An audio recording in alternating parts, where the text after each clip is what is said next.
For this deep dive, you've given us selections from Esoteric Astrology, a book by Alan Leo from 1918. Plus, we have some seriously in-depth astrological charts to decipher.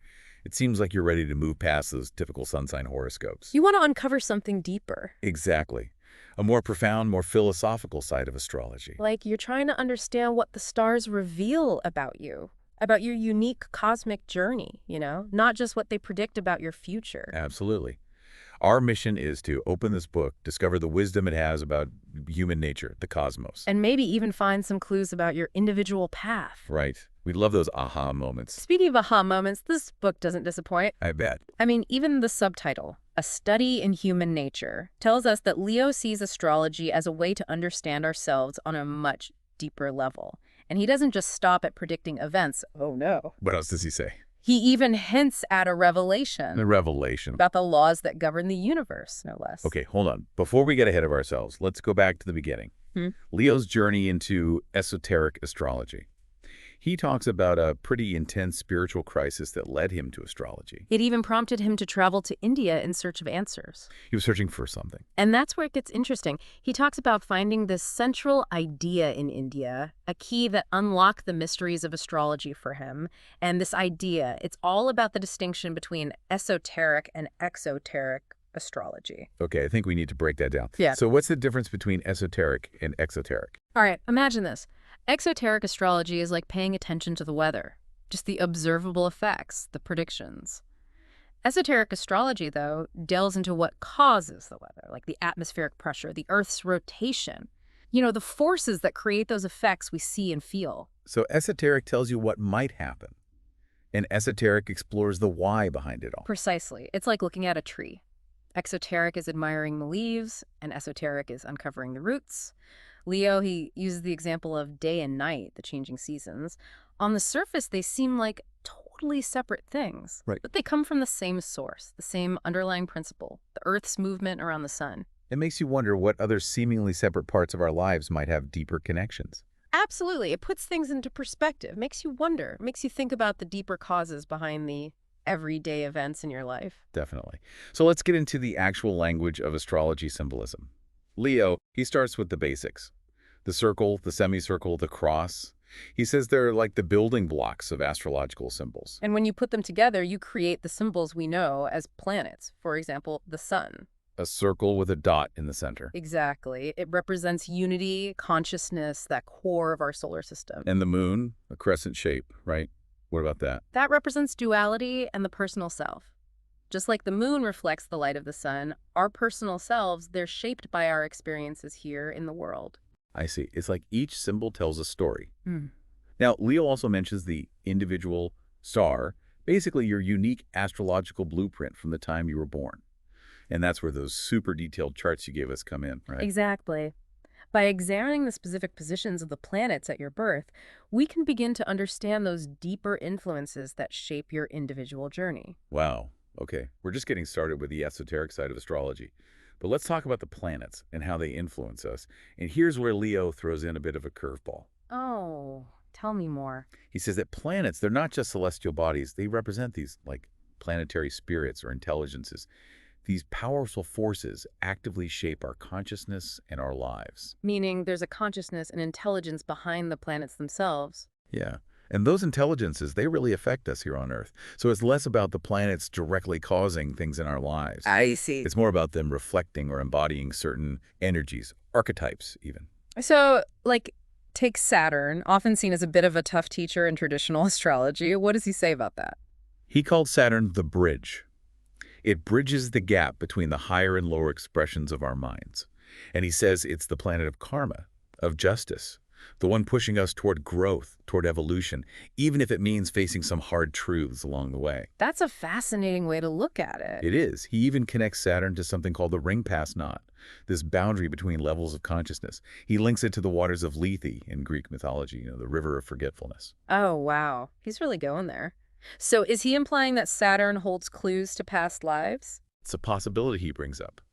Makes you think, what role does Saturn play in your life? And what might that tell us about your own spiritual journey? That's a good question. I'll have to think about that. Me too. Now, speaking of spiritual energy, we have to talk about the aura. Leo, he says it's a field of subtle energy around every person.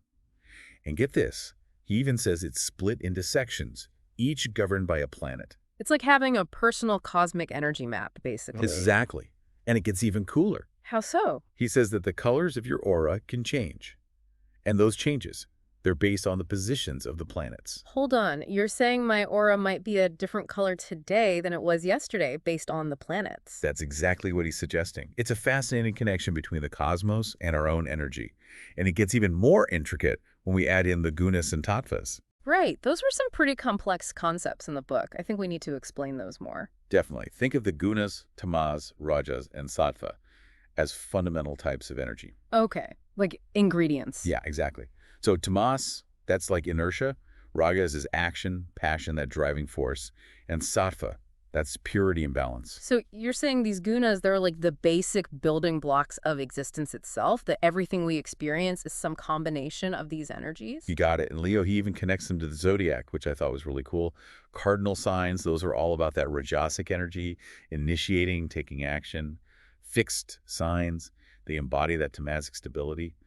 And the mutable signs, they go with the flow, adapting to change, expressing that sattvic energy. Okay, I see. That's interesting. But what about those tattvas? Where do they fit into all of this? The tattvas, those are the 5 elements: Akasha, Vayu, Tehas, Prithvi, and Apas. Or, in simpler terms, ether, air, fire, earth, and water. And they add another layer to all of this. They're the basic building blocks of the material world and how those elements show up in each of us. Okay, I see how these elements work together. The planets, the gunas, the tattvas. It's like a recipe. Yeah. But how do we actually see these elements in a person's life? That's where the charts come in, right? Right. We got all the ingredients. Now we get to bake that cosmic cake. I like that. So you mentioned something about interlaced triangles. What are those? Yeah. These triangles, they're formed by connecting houses in your chart, and they show us the relationship between your personality, that's your lower self, how you interact with the world day to day, and your individuality, your higher self, the part connected to something bigger. So it's a map of how my inner and outer selves connect. How do I even start to understand that? Each triangle has a planetary ruler, right? And that adds another layer to the interpretation. So say we look at the ruler of your 7th house, that represents relationships. We can actually see how that planet's energy might be influencing your approach to partnerships. That's interesting, because I've always felt drawn to partners who challenge me intellectually, And the ruler of my 7th house is in Gemini, the communicator. It's hardwired into my chart. Exactly. And that's just one example. There are so many connections to uncover as you go deeper into the chart. It's like your own astrological fingerprint. This is really making sense. Leo knew what he was talking about when he called this book a study in human nature. We're really getting into how these cosmic principles play out in a person's life. Yeah, it's like getting an instruction manual for your soul. I like that. And one of the most fascinating concepts he talks about is the age of the soul. Okay, tell me more about that. He's basically saying that we don't live just one life, but many. And with each lifetime, our souls are learning, growing, evolving. That reminds me of something you said earlier about the planets being like guides. Right. Think about it. You wouldn't expect a toddler to handle the same responsibilities as an adult. It's the same with our souls. Different planets, they step forward at different times, depending on the lessons we're meant to learn. So if our souls are always learning, always on this journey, what does that mean for free will versus destiny? Now, that is the question, isn't it? It's like there's this dance between the two. Like, we have free will to choose how we respond to the energies around us. But those energies, that cosmic blueprint, that might be part of a larger plan. Whoa. It makes you think about the bigger picture. Yep. And what about those divas we talked about, those forces that work behind the scenes? Do we have any control over how they influence us? Well, the ancient Chaldeans, they were like the astrology masters, right? And they actually believed we could work with the divas. Really? Yeah. Invoking their energy for guidance, for healing, even to make our desires a reality. That's incredible. So it's not enough to just understand these influences. We can learn to actually work with them, consciously direct them. Exactly. It's like learning a whole new language, the language of the universe. And once you know it, you realize you can take part in the conversation. Mind-blowing. Okay, so we've covered so much.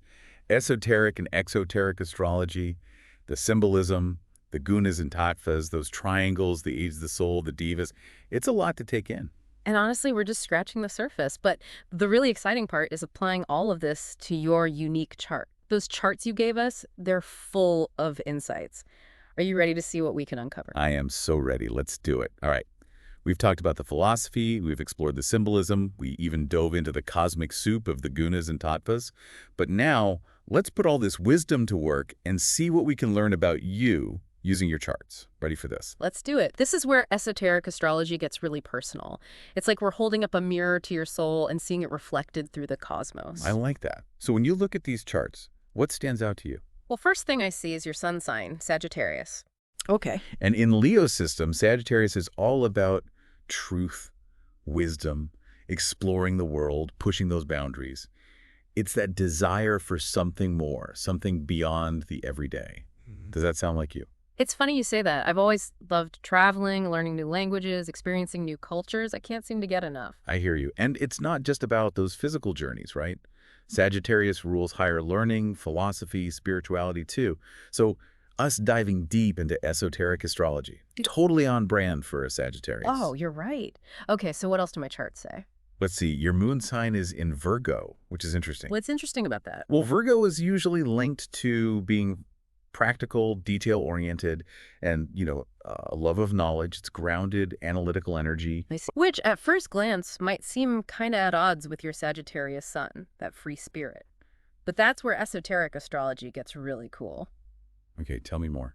See, Leo, he didn't believe these seeming contradictions in a chart were actually contradictions. They're more like different sides of you, the interplay between that higher and lower self we were talking about before. So your Virgo moon. It could show up as a love of research, a very precise way of approaching your spiritual side, even a knack for bringing order to those abstract concepts. That makes sense. I've always been drawn to the details, the logic behind things, even in spirituality and philosophy. And when we look at what rules your ascendant, which is Mercury, in your case, we get even more clues about how you approach the world. Oh, interesting. And your Mercury is in Scorpio. That's a sign known for intensity, a mind that loves to dig deep, penetrate below the surface. Scorpio, the detective of the zodiac, huh? I can dig it. So what does that say about me? It means you aren't satisfied with simple answers, right?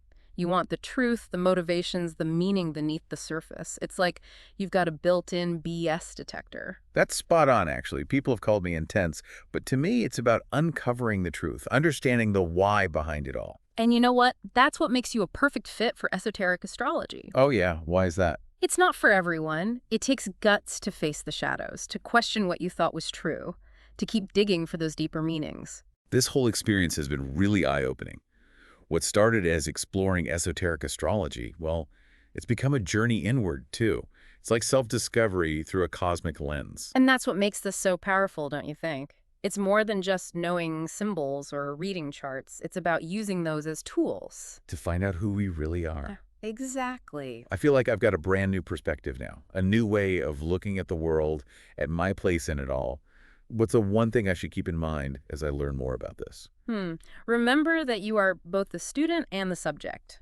You're learning and you're also what's being studied, if that makes sense. Trust your gut, stay curious, and never be afraid to ask the big questions. Because as vast as the cosmos is, the most incredible journey is the one we take within ourselves. That's beautifully put. Thanks for joining me on this deep dive. And thank you for listening. Until next time, keep looking up and inward.